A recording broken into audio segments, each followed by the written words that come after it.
At ngayon nga po ay makakasama natin si Pag-asa Weather Forecaster Glyza Esculiar para sagutin ang ilang katanungan tungkol sa ating weather conditions ngayong araw na ito. Magandang umaga, Ms. Glyza.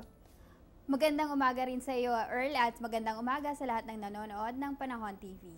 Ms. Glyza, simulan po natin ang ating ulat panahon at ang ating panayam sa pamamagitan po ng pangkalap natin ng update tungkol dito sa low pressure area sa may silangan. Asa na po ba ito ngayon at ano po ang inaasahan natin magiging paggalaw nito sa susunod ng mga oras? Ang low pressure area na ating minomonitor nitong mga nakarang araw ay huli nating namataan sa layong 310 km silangan po yan ng Tuguegarao, Cagayan o Tuguegarao City. Ito ay inaasahang kikilos ng kanluran, hilagang kanluran, ngunit inaasahan din po natin na within 6 to 12 hours ay maaari na po itong humina at eventually po ay matunaw.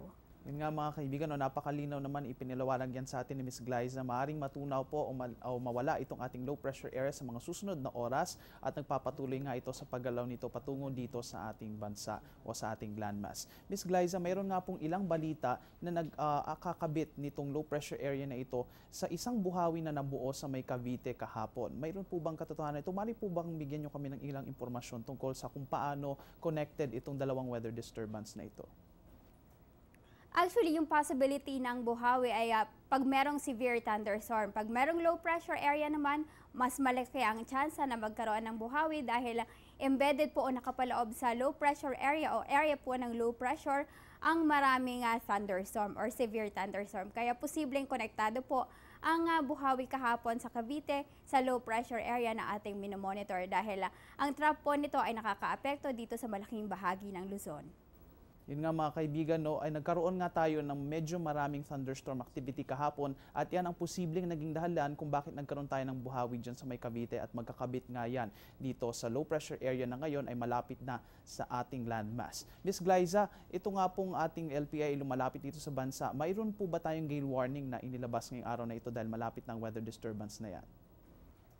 Although itong low pressure area ay considered sama ng panahon, ito po ay hindi naman po nag-generate o nag-generate po ng malalakas na hangin na magiging dahilan po na makapagtaas po tayo ng gale warning. Ibig sabihin po, wala po sa ngayong nakataas na gale warning sa anumang bahagi po ng ating bansa o sa mga baybaying dagat na kapalibot po sa Pilipinas. Kaya yung ating mga kababayang mangingisda ay pwede pong maghanap buhay at pumalaot ngayong araw. Yan nga mga kaibigan, fair weather conditions naman ang iiral sa ating mga dagat. Makakaasa tayong wala po tayong gale warning na inilabas ngayong araw na ito at magiging safe po ang ating seafaring conditions. Ms. Glyza, pagtatanong po tayo dahil nung mga nakarang araw ay medyo naging mainit nga at mistulang nagbalik ang tag-init. Maaari po bang makipaliwanag kung bakit medyo uminit nga po nitong mga nakarang araw? Actually, yung first half ng last week, yung if I may mention, yung Monday, Tuesday, at Wednesday, ay dulot po yan ng southwest monsoon na light to moderate. Pag light to moderate po ang southwest monsoon, ibig sabihin po niyan, wala pong kaakibat itong mga pag-ulan, ibig sabihin maaliwalas po ang panahon. Kaya kainitan po noong Lunes, Martes at Miyerkules. Samantala, umiral naman ang high pressure area o ridge ng high pressure area sa Luzon, Visayas at Mindanao ng Thursday hanggang Friday. Kaya naman kaakibat po nito ang mainit at malinsangang panahon. Kaya yan po ang dahilan kung bakit buong linggo, nung nakaraang linggo ay napakainit po ng panahon.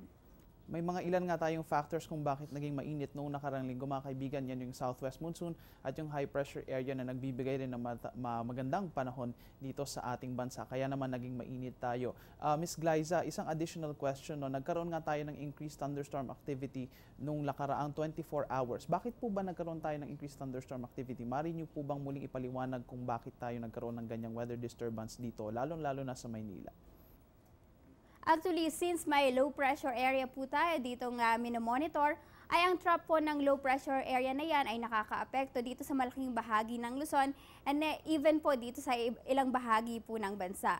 Kaya naman po dahil apektado ng trap ng low pressure area ang Luzon, nagkaroon po ng mga thunderstorm activity na embedded nga po sa low pressure area or area of low pressure area.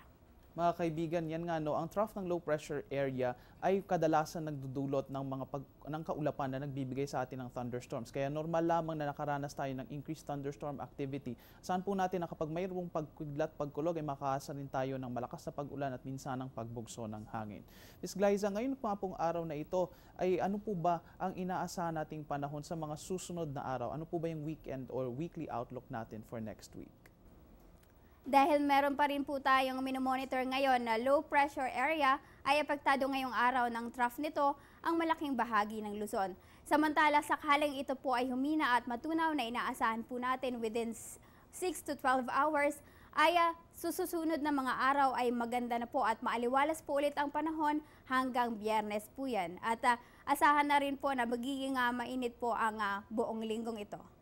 Ms. Glyza, at tapusin po natin itong ating panayam sa pamamagitan rin po ng pag-alam natin sa ulat panahon ngayong umagang ito ng linggo.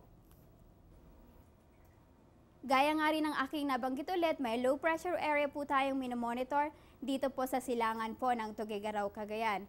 Apektado po nito ang malaking bahagi ng Luzon, kaya naman po asahan po dito sa Metro Manila, sa mga rehiyon ng Ilocos, sa Cordillera, Cagayan Valley, Central Luzon, Calabarzon, at Bicol Region, kasama na po ang Zamboanga Peninsula na makakaranas po ng mahina hanggang katamtamang mga pagulan, at in between po meron po nga mga pagkidlat, pagkulog o yung tinatawag po nating short-lived heavy rainfall.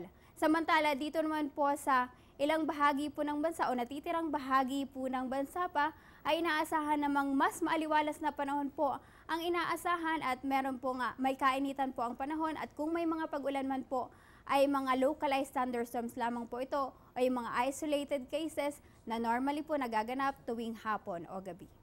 Mga kaibigan, napakalinaw naman na ipaniwag sa atin ni Ms. Glyza kung ano ang magiging lagay ng panahon ngayong araw na ito. Maaari nyo pong masilip yan sa Pag-asa website o di kaya ay dito sa Panahon TV website.